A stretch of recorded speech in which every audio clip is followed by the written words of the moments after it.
Hi guys, welcome to my channel. And here we talk about all things religious and spiritual when it comes to the Black community.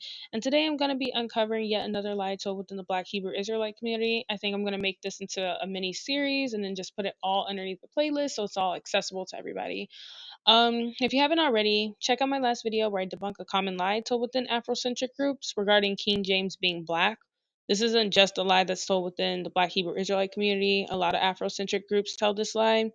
But I do encourage you to check out the video because I do go over the terms swarthy and tarny and how these terms are used to describe other white Europeans who had dark hair and dark eyes in that time period and was not a term that was created to describe black people. But for now, don't forget to hit that like and subscribe button for more. So, jumping right into it, have you ever came across any type of Hebrew Israel content, of that sort, that I'm almost certain that you've watched a documentary or a YouTube video, or you've seen maybe a live stream where they talk about the Moors in Spain and Portugal. And in this type of content regarding the Black Hebrew Israelite movement, they often include passages from books in the 1700s, where sometimes it's earlier, sometimes it's later. And in these books, it talks about the Moors. And you may even get to hear them read from books that mention something called a Moorish Jew or a Jewish Moor. One are the terms you may have heard. But Black Hebrew Israelite channels will misrepresent what the term Moor means. They tell you that the term Moor refers to Black Hebrews. This isn't true. This is just them talking. There's no proof, no evidence of that. And Black Hebrew Israelites are all about half baked truth, so they will disclose to you that the term Moor means dark skin or black, which is true because Moor does refer to darker skinned individuals. However, they almost never disclose that Moor actually means a Muslim from North Africa. And this is information that they hide from you on purpose to control the narrative that they want to spread. And this is deceptive. They do this a lot. And this is exactly why I encourage you to check out my last video. I'm going to put the link in the bio so you can go ahead and watch that because they do the same thing with terms such as swarthy and tarny. Luckily, in this day and age, we all have access to the internet. We all have access to libraries where we can do a simple Google search or do a simple library visit where you can find out that the Moors were Muslim invaders from North Africa who stormed Spain and Portugal in 711 AD.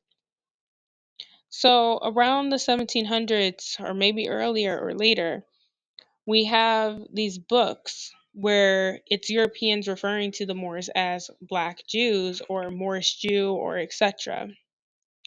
There's very few books, by the way, that have these terms. And when I say very few, I mean very few. And you can even Google this yourself. You can research this yourself. It's very, very few.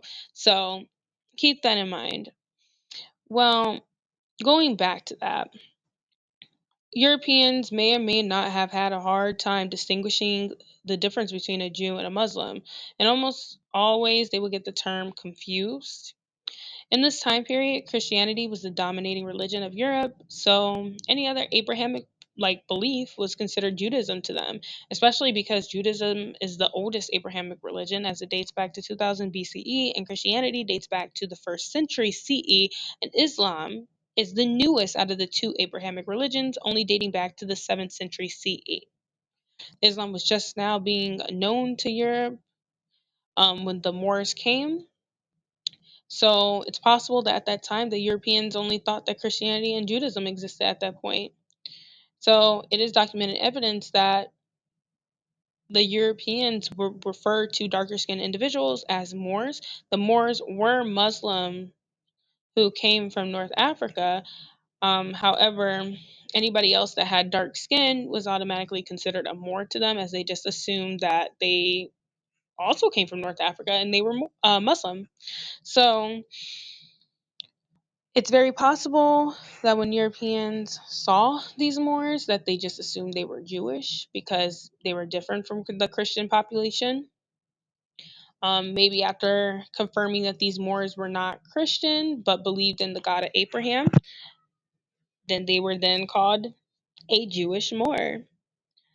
Also, it's important to note that these North African Muslims came to Europe speaking Arabic. Now, Arabic and Hebrew, both of those languages are very similar. It's very similar in in how they talk. They're both Semitic languages. So, if you aren't familiar with the Hebrew language and you hear a language that sounds like Hebrew, it's not that far fetched that that person just assumed that that person was speaking Hebrew. Just as if you're a person that's not familiar with Spanish and you hear somebody speaking Portuguese, you might confuse it for Spanish. So, if you don't believe me at this point, I just really want you to look at this from a logical standpoint too. And we're going to talk about these books that a lot of these Black Hebrew Israelites quote from and etc. It's really important to note that these Black Hebrew Israelite camp leaders are quoting from books in the narrative of the white man. These books are written by Europeans. These are Europeans who can't tell the difference between Muslims and Jews. And then they will later have offsprings who can't tell the difference between a Mexican and a Puerto Rican, or can't tell the difference between someone that's Japanese and Chinese. You get my drift here? Have you ever seen a video or a documentary from the Black Hebrew Israelites where they include any books or documents written by the Moors themselves? Because they exist. There's countless of works written by the Moors themselves. However, there's a solid reason why these works are not included within the videos and documentaries that the Black Hebrew Israelite people produce. Because it'll throw off the entire narrative and expose their lies. That's why. Because there's no historical documentations or evidence or anything where the Moors themselves ever refer to them like themselves as Jews or identify as such. They were Muslim. And if they were Jewish, there will be some evidence of them referring to themselves as such. However, there's nothing. No written records, no historical references, nothing that points the Moors to any connection to Judaism, other than the fact that there were Jews in Spain at this time. There were Jews in Spain and Portugal, absolutely, at this time, and that's historical evidence. However, just like there were Jews in that place, there were Moors. But we're not going to combine them into one because that's not a thing. There's documentation from the Jews themselves in this time period. They don't refer to themselves as Moors. And there is documentation from the Moors themselves, and they do not refer to themselves as Jewish. So, this entire idea comes from the misinterpretation and confusion of European writers in this time period, not from any internal documentation or claims by the Moors themselves. So, there's many works written before and during the expulsion of the Moors in 1492 through the 1700s, and they were written by the Moors themselves, and they have always referred to themselves as Muslim and not Jewish.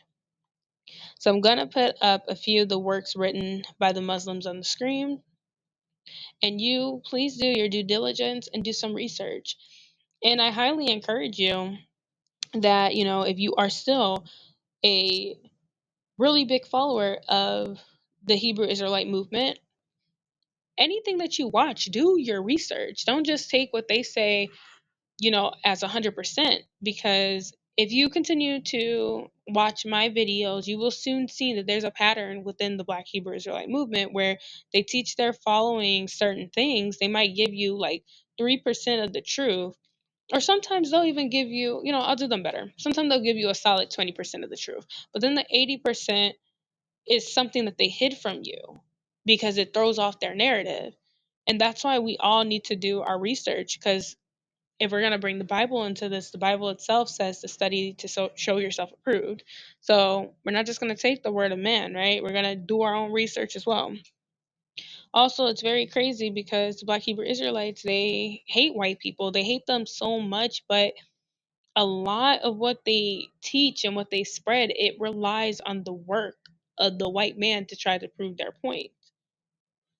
And it's crazy. It's never from, you know, internal sources. It's always from the white man himself. It's funny.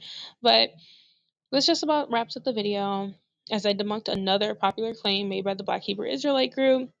In my next video, we're going to discuss falsified quotes that have been circulating within this community, such as false quotes made by Adolf Hitler, something about, oh, black people being the real Jews. And I'm going to show you that he never said that. There's no proof of that at all.